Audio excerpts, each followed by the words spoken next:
what I'm going to try and do, let me pass out some paper just in case if there's anything you want to note down over the next 40 minutes or whatever, feel free to do so. If there's any questions at any point or any comments on anything that I say, just go straight in. It's not a me talking and you listening type affair. I'm going to try and share with you some history that I hope will give hip-hop a proper cultural context. I'm going to start a very, very long time ago, but hopefully this will give us a sense of the culture that people of African origin brought to not just the United States of America, but to Jamaica, to Brazil, to Trinidad, and ultimately even to here. We really have to understand, because there's so many mythologies and deliberate distortions relating to African people, particularly in the present, but also in the past. To really understand our art forms, I think we have to understand history. So I'm going to start with that. Like I said, if anyone's got any comments, anything you want to add, just jump straight in and we'll go from there. So where we want to start is in northeast Africa, in a place called Egypt. And Egypt today is a mix of, I'll talk about this slide on the screen in a second. This slide is not in Egypt. Egypt today is a mix of populations. The way Egypt is presented, you guys said you went to the British Museum, right? You must have saw the sign that said Egypt and Africa. You notice that sign? Did anyone notice that sign? It's separate. Yeah? Did anyone notice that sign? In the British Museum, in the main gallery when you enter, it says Egypt and Africa. Now anyone who's got a 5-year-old's level of knowledge of geography knows that Egypt's in Africa, right? But what the British Museum is trying to tell you is that Egypt is separate from Africa. Because Egypt has a culture apparently. Right. Egypt has a culture and Africa does not. So let's establish some basic facts about the culture of ancient Egypt that anyone can verify. So the country Egypt today has been invaded many times by the British, by the French, by the Ottomans. But even if we go back a little further, the Arabian invasion, so Arabs came to Egypt between 639 and 708 AD. Before that, the Vandals, which is a group of German people, which is where the word vandal and vandalism comes from.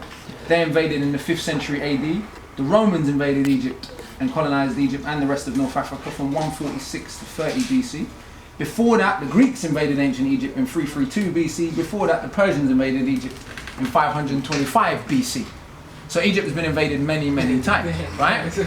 Now, the question is, who was living in northeast Africa prior to all of these separate invasions? Do we have any evidence? Do we know for certain what the people looked like, who they were, where they come from? A lot of Egyptologists will tell you it's controversial, we don't understand, we don't know. But we do know. We know in a number of ways. Firstly, a great African scholar, we know from the statues, we'll come to those, but we know a great African scholar called Sheikh Anta Diop. He tested 300 mummies for the content of melanin that they contained. This was in 1974, a thing called the Cairo Symposium. So basically all of this debate was going on about who were the ancient Egyptians, who were they not.